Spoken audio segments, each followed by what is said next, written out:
سائمہ خان ایک لڑکی تھی بہت فحش ناچنے والی، اس کو کسی نے گولی مار دی تو مولانا جمشید صاحب نے پوچھنے کے لیے اب بھیجا، بھائی ہماری طرف سے بیٹی کو پوچھ کے آؤ اس کا کیا حال ہے۔ نسیم وکی کی والدہ فوت ہوگی، بڑا مشہور اداکار ہے سٹیج کا، تو میں وہیں رائمنڈ تھا، میں جنازہ پڑھانے چلا گیا تو وہ سارے اداکار ہی تھے وہاں آئے ہوئے، عام لوگ تو تھے نہیں، 200-300 اداکار جن کے ماحول میں شراب بھی ہے، جوا بھی ہے، زنا بھی ہے اور پیشہ اداکاری۔ میں نے سب کو بٹھا دیا اور میں نے تھوڑی سی بات اللہ کے رسول کی وفات بتائی اور تھوڑا سا حسنین کے مناقب بتائے۔ ان کی چیخیں نکل گئیں روتے روتے۔ میں نے کسی مجمع کو ایسے روتے نہیں دیکھا جیسے میں نے ان کو روتے دیکھا۔ ان کا رونے نے مجھے رلا دیا کہ یا اللہ ان کے اندر ایسی محبت ہے تیرے نبی کی اور ان کے گھرانے کی۔ ایک نوجوان بیٹھا تھا تو پورا وجود اس کا لرز جاتا تھا اور ایسے ایسے تڑپنے لگ جاتا تھا، چیخ نکلتی تھی اس کی۔ کہا ہے یہ ہماری نفرتوں کا شکار ہو، یہ کنجر، یہ طوائفیں، یہ رنڈیاں، یہ کہہ کہہ کر ہم نے انہیں کہاں سے کہاں پہنچا دیا۔ میں تو گاڑی میں بیٹھ کے روتا گیا، جنازے کے بعد جب میں گاڑی میں بیٹھ میں روتا ہی گیا روتا ہی گیا روتا ہی گیا کہ یا اللہ تیرے نبی کی امت میں کیا کیا اوصاف، کیسے کیسے ہیرے ہم نے ضائع کر دیے نفرت کی آگ لگا کر۔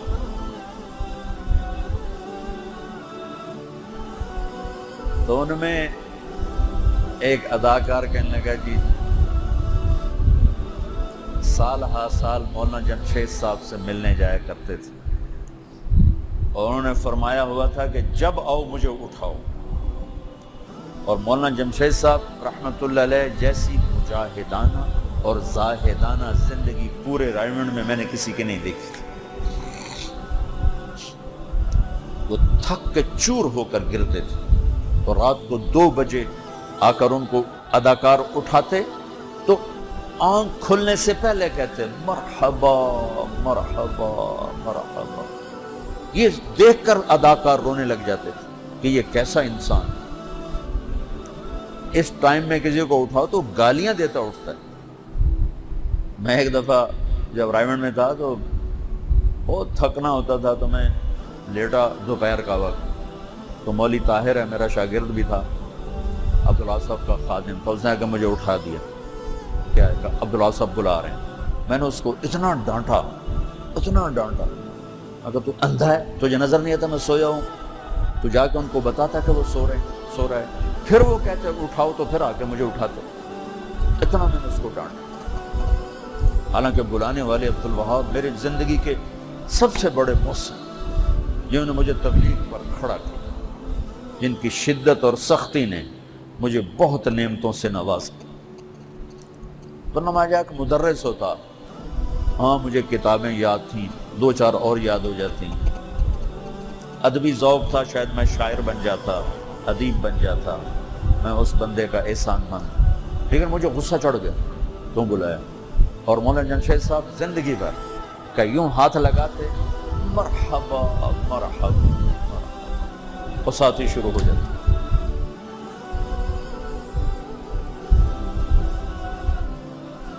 ان استادوں کا ہمارے پر مزاج بنانے میں ان ہستیوں کو دخل ہے۔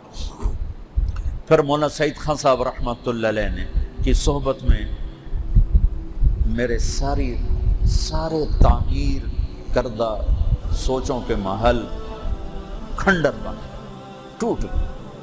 تو میں نے تبلیغ کو، اسلام کو ایک اور رنگ سے دیکھا، جس کو میں آپ پچھلے 15 سال سے بول رہا ہوں۔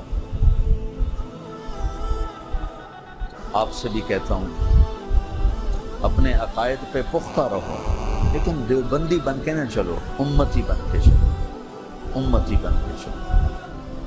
اس بھڑکتی آگ کو بجھانا ہے، اس کو بڑھانا نہیں، بجھانا ہے۔ تبلیغ نے یہ فاصلے مٹائے ہیں۔ تبلیغ کا کام نہ ہوتا تو کتنی بڑی تباہیاں انسانیت کو دیکھنی پڑتی.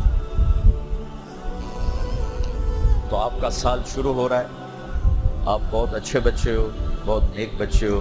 ایک تو میری مدد کرو، میں آپ کی مدد کا محتاج ہوں. جس کی اتنی زیادہ اولاد ہو اور سارے دعا کر رہے ہوں تو اللہ کسی کی تو سنے گا نا. 200-300 بیٹے ہوں اور سب نفل پڑھ کے دعا کر رہے ہوں اپنے باپ کے لیے تو اللہ تعالیٰ کسی کی تو سنے گا.